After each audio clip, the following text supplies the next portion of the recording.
آپ اعلان نبوت سے چند سال پہلے غار حرا میں ایک مہینے کے لیے چلے جاتے تھے، اور پورا مہینہ گزارنے کے بعد جب آپ واپس آتے تو سب سے پہلے خانہ کعبہ کا طواف کرتے، پھر اپنے گھر کو جاتے تھے۔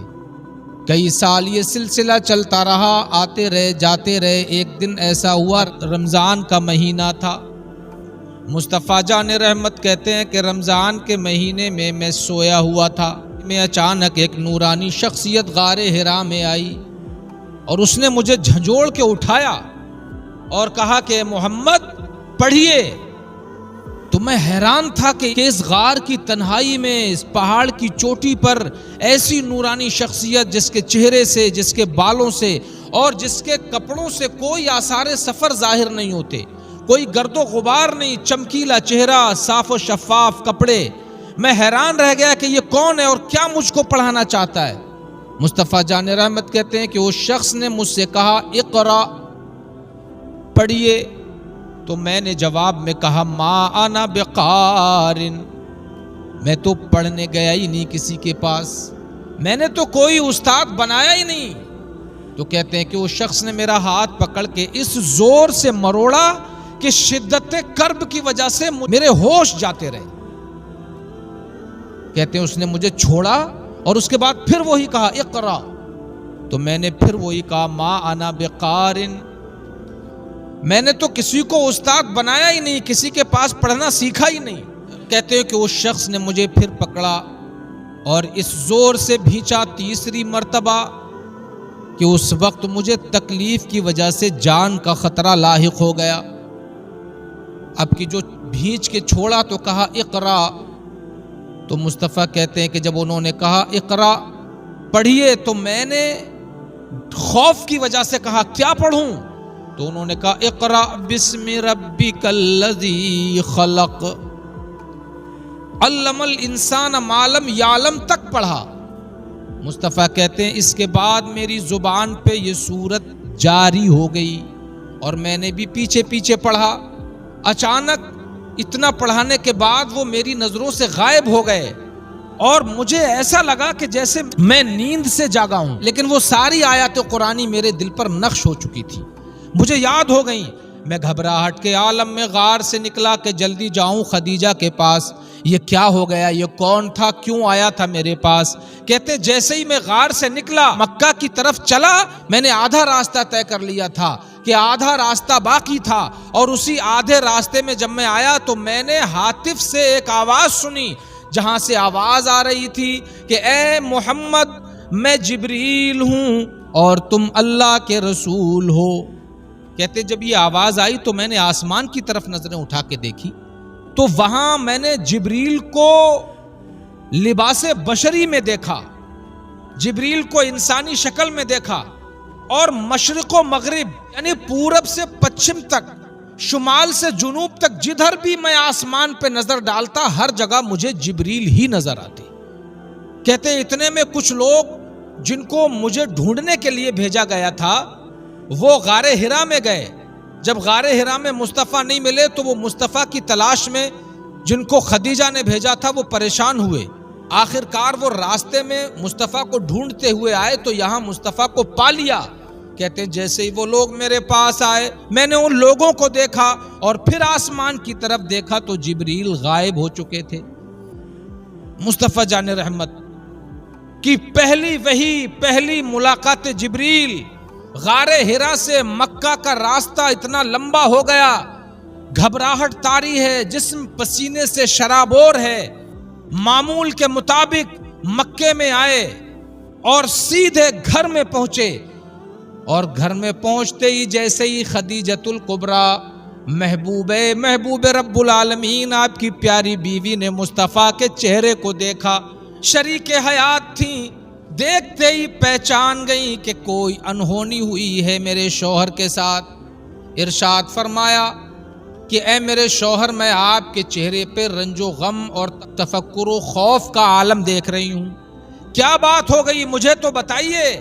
میں نے اتنا کہا لیکن مصطفیٰ جان رحمت کی زبان سے نکلا انی خشیت علی نفسی، اے خدیجہ آج نہ پوچھو، آج تو مجھے اپنی جان کی فکر ہے، زملونی زملونی زملونی، اے خدیجہ مجھے جان کی فکر ہے، مجھے چادر اڑا دو، چادر اڑا دو، مجھے چادر اڑا دو۔ حضرت خدیجہ نے رسول اکرم کو چادر اڑائی، ادھر پسینہ جسم اطہر سے پھوٹ پھوٹ کے نکل رہا ہے، ادھر کپ کپی جسم پہ تاری ہے۔ آخرکار حضرت خدیجہ نے چادر بھی اڑائی اور سرہانے بھی بیٹھ گئیں اور اپنی مبارک انگلیوں کو رحمت للعالمین کی مبارک زلفوں میں ڈال دیا، پیشانی پہ ہاتھ پھرایا، سر میں ہاتھ پھرایا، ذرا کچھ تسلی ہوئی تو خدیجہ کہتی ہیں کہ اے میرے شوہر ذرا بتائیے تو آپ کے ساتھ کیا معاملہ پیش آیا؟ اے میرے شوہر آپ گھبراتے کیوں ہیں؟ مکہ میں آپ ہی تو ہیں کہ جو کمزوروں کی مدد کرتے ہیں، بھوکوں کو کھانا کھلاتے ہیں، لوگوں کی کھوئی ہوئی چیزیں ان کے گھر تک پہنچاتے ہیں۔ آپ یقین رکھیں اور میرا ایمان کہتا ہے کہ رب آپ کو ضائع نہیں کرے گا، آپ پریشان نہ ہوں، خاطر جمع رکھیں۔ اور اے میرے محبوب ذرا بتائیں تو صحیح کہ ہوا کیا ہے؟ پھر دھیرے دھیرے مصطفیٰ نے گفتگو شروع کی۔ حضرت خدیجہ نے مصطفیٰ جان رحمت کی پیشانی کو بوسہ دیا، چادر کو پوری طرح سے ڈھک دیا، خدمت کی۔ جب مصطفیٰ جان رحمت کو نیند آ گئی، آپ تھوڑا سا غنودگی کے عالم میں گئے۔ اب خدیجہ نے اوڑھنی اوڑھی اور گھر سے باہر نکلی۔ مکہ کی اس وقت کی سب سے علمی شخصیت ورقہ بن نوفل کے پاس پہنچی، جو رشتے میں بھی حضرت خدیجہ کے چچا زاد بھائی لگتے تھے، اور ان کے پاس اس لیے گئیں کہ مکہ میں اس وقت ان سے زیادہ پڑھا لکھا آدمی نہیں تھا۔ وہ تھوڑے دن پہلے عیسائیت کو اختیار کر چکے تھے، انہوں نے آسمانی کتابوں کو، توریت، زبور، انجیل کو پڑھا تھا۔ لوگ ایسے پیچیدہ معاملات میں ورقہ کے پاس جایا کرتے تھے۔ حضرت خدیجہ بھی ورقہ کے پاس گئیں اور جا کر کے پوری کیفیت بیان کی۔ جب پوری بات خدیجۃ الکبریٰ نے سنا دی تو ورقہ چیخ اٹھے، قدوس قدوس قدوس۔ اے خدیجہ اگر تم جیسا بتا رہی ہو اگر واقعی ایسا ہے تو یقین رکھو تمہارے شوہر کے پاس وہ ناموس اکبر آیا ہے جو موسیٰ علیہ السلام کے پاس آتا تھا۔ اور خدیجہ اگر ساری باتیں جو تم نے بتائی ہیں یہ سچ ہیں تو سنو، وہ تمہارا شوہر کوئی معمولی آدمی نہیں، اس امت کے نبی ہیں اور تمام زمانے کے سردار ہیں، آخری پیغمبر ہیں۔ اے خدیجہ میں نے آسمانی کتابوں میں جس پیغمبر کے آنے کی نشانیاں پڑھی ہیں یہ وقت بھی انہی کا ہے، اور جو نشانیاں تم نے جو باتیں اپنے شوہر کی بتائی ہیں یہ پہچان بھی انہی کی ہے۔ اب حضرت خدیجہ وہاں سے اٹھیں اور سیدھے اپنے گھر کا رخ کیا۔ آقا دو عالم کی طبیعت کو سکون آ چکا تھا۔ آقا دو عالم نے کچھ دن اسی کشمکش میں گزارے، چونکہ پہلی وحی کے آنے سے پہلے مصطفیٰ جان رحمت کو خواب نظر آنے لگے تھے، اور یہ ایسے خواب ہوتے تھے جو سپیدے سحر کی طرح بالکل ویسے کے ویسے ہو بہو وقوع پذیر ہو جاتے تھے، سچے خواب نظر آنے لگے تھے۔ اور جب پہلی وحی نازل ہوئی، اس کے کچھ دن کے بعد جب طبیعت نارمل ہوئی، جب حالات سکون پذیر ہوئے، اب دوبارہ سے مصطفیٰ جان رحمت غار حرا کا رخ کرتے ہیں۔ اس بار مصطفیٰ اکیلے نہیں ہیں بلکہ ساتھ میں خدیجہ گئیں غار حرا میں، اور غار حرا مصطفیٰ کو پہنچا کر کے واپس آ گئیں۔ رمضان کا پورا مہینہ میرے نبی نے غار حرا میں قیام کیا، اور اس کے بعد جب مکمل مہینہ ہو گیا تو آپ حرا سے اتر کر کے سیدھے مکہ میں آئے، اور وہی عادت کے مطابق سب سے پہلے خانہ کعبہ کا طواف کیا۔ دوران طواف آپ کی ملاقات ورقہ سے ہو گئی، جو عیسائیت کے بڑے عالم تھے، آسمانی کتابوں کے بڑے عالم تھے۔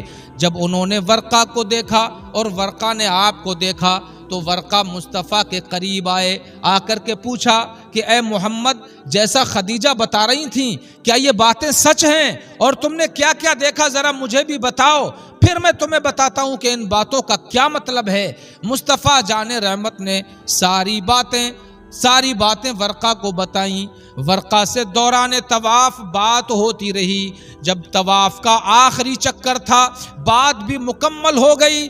جاتے جاتے ورقہ نے کہا کہ یہ ساری باتیں جو تم نے بتائی ہیں تو سنو، تمہیں مبارک ہو، تم آخری نبی ہو، پیغمبر آخر الزماں ہو، اور سنو اے محمد، قسم ہے اس کی جس کے قبضے قدرت میں ورقہ کی جان ہے، ایک دن ایسا آئے گا کہ مکہ والے تمہیں نکال دیں گے، تمہاری تکذیب کریں گے، تمہارے دل کو دکھائیں گے۔